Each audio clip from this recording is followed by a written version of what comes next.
Eamon Khan here for seconds out with Zach Parker ahead of his date with Joshua Buatsi, 1st of November. Zach, how you doing? Yeah, I'm good, mate.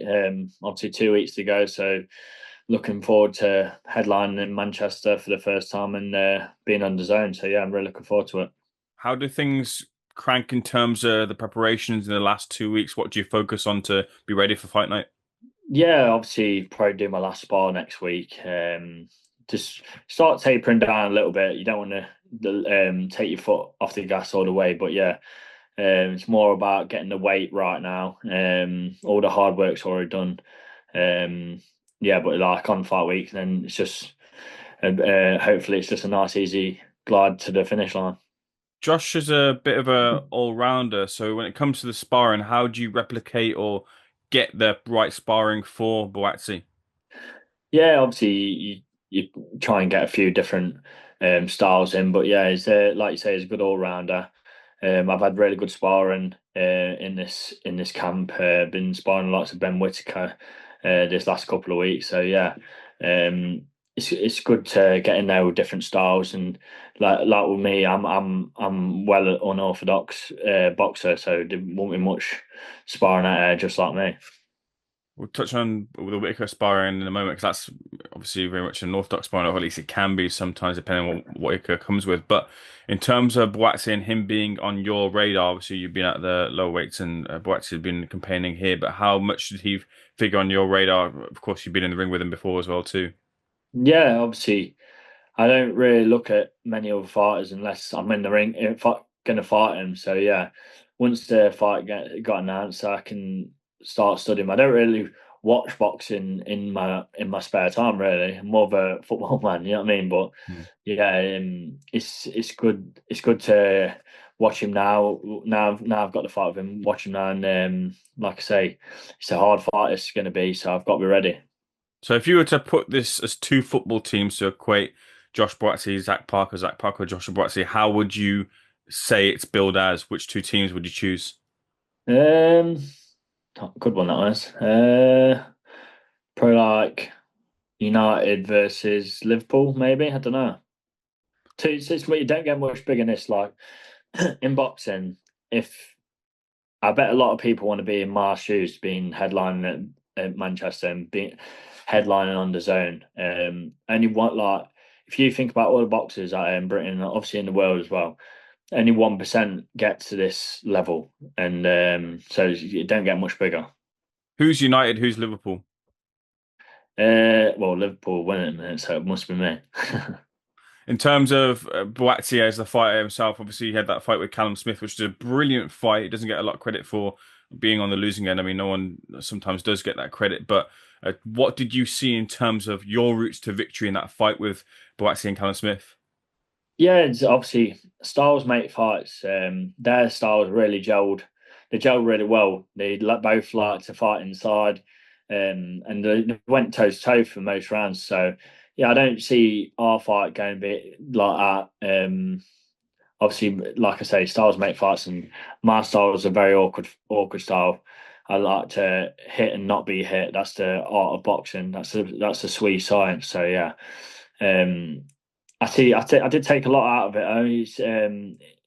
Is that he got hurt a couple of times in the fight, and you don't know how he's going to bounce back from this loss.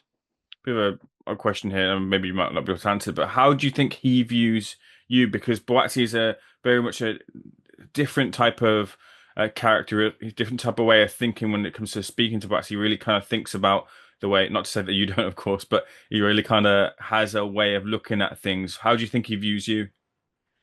I'm not too sure really. I can't really speak on other people's behalf, but yeah, I feel like he'll probably just look at it the same way I'm looking at him. He's in my way. I've got to get rid of him. You mentioned there that you like to hit, not get hit, but you're not afraid to put yourself into the fire when you see a moment where you got your opponent hurt. Is that the way that the fight ends on your end? If you see Boatsy get hurt, you'll go for it. Yeah, once I'm boxing, if I see an opening and I take it and it lands proper, it could end early. But yeah, I'm ready for the full 12 rounds if it comes to it. But yeah, like I say, it's gonna be a hard fight this one is, and I've trained I trained my ass off for it. And this is probably the only fight I've not had like any since all my pro fights. This is probably the only fight I've not had like no niggles or aches or obviously a few little injuries. So yeah, there's no. I'm going into this fight fully fit and raring to go. In terms of the Ben Whittaker sparring, do you feel that helps you with your camp, or was it just something that came about? Yeah, obviously, like it's good to get sparring in, and he's a top operator, Ben is. So yeah, it's obviously only gonna be a plus to it. Like I said, like you said, there's a Buatsi is a all rounder, and so is Ben. So yeah, there didn't get me no negatives come away from it. Did Ben put on the flashy tricks in the sparring? No, I think we've both got mutual respect for each other, and yeah, he's not like, to be fair, what he's like in the cameras ain't like what he's like in person. So I think he just likes to sell fights, doesn't he?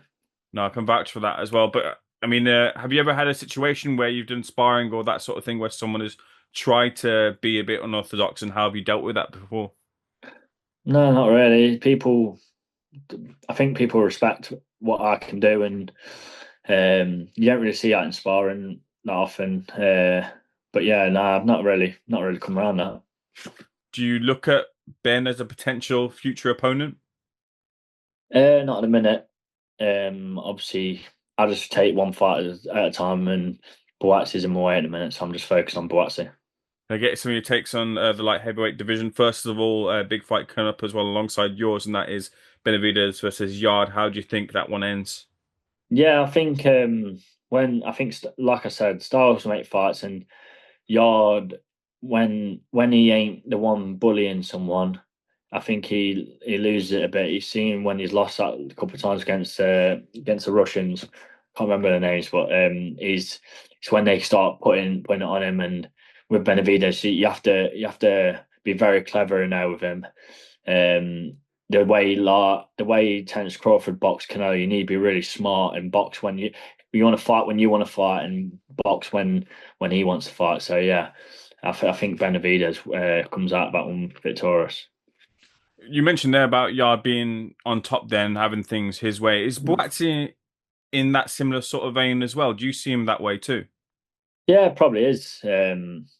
Like I think most boxers will say that they want it just all their way, but when it gets tough in there, that's when you see the real person. But see his last fight, it was a tough fight in the last fight, and he gritted it through. So yeah, like I say, styles make fights, and it's going to be a totally different fight in this one. If you'd stayed at a super middleweight, it would be Canelo. Oh, sorry, Terence Crawford, and Canelo had held all the belts at one point. Now you're at a light heavy. You've got Dimitri Bivol, who holds all the belts, and is kind of in a waiting pattern still to wait for the titles. How do you view the top of the scene in terms of belts fragmenting and getting an opportunity?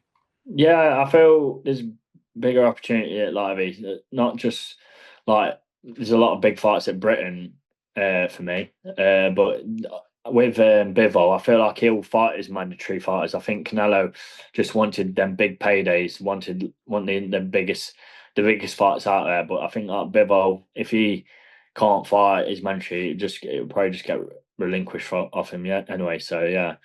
But I feel like if he's got mantras, he'll fight him. So do you not want to see that third fight between Bivol and Beterbiev? Or do you think like it's done and we should get our opportunity?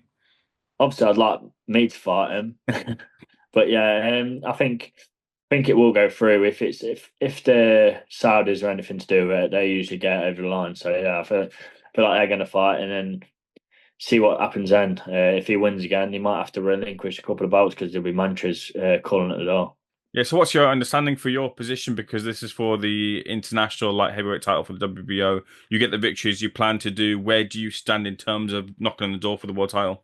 Whoever wins like this, it must be close. There's a lot on the line for it. I think we're probably 1 and 2 behind Callum Smith at the minute. So yeah, um, I think whoever wins is going to go on for a massive fight.